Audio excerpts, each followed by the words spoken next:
Coogan Cassius, IFL TV here in Liverpool for the weigh-in for collision course.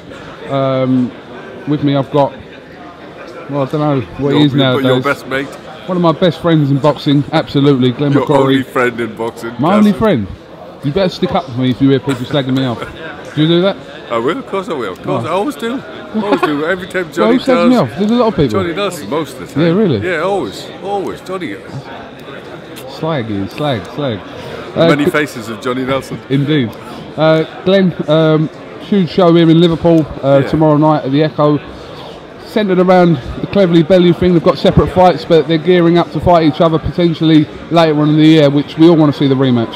Yeah, I think we do. I think it's it's one of those good fights. I think it's going to be much better at cruiserweight. I think the guys feel so much better. I've just been speaking to Tony Bellew, and the struggle that he had, and I knew because I'd been to Rotunda when he was training, was colossal. And I know myself trying to make 13.8 back in the old days of cruiserweight, what a struggle that is. And it's almost, I think both of them feel like that weight is off their back, and they feel a lot stronger and a lot healthier.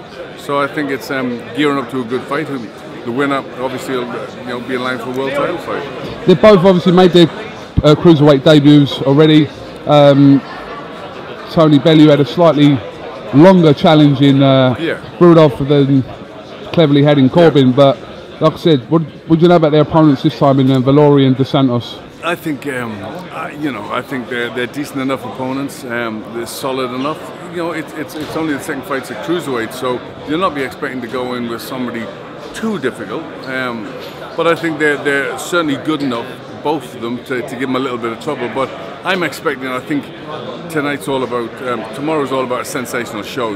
What they have to do. If they struggle with any of these opponents, that's not going to make the fight anywhere near as exciting as it. So I think what we need to see for them both is some explosive power, both to do really well, and both to get knockouts. And do you know what? A spanner in the works would be the winner, like if they both win tonight, is if you come out and call both of them out.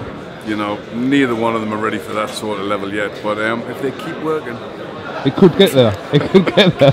Don't tell any of them that, though. You've just said it now, so this goes on, Glenn. Man. This goes on.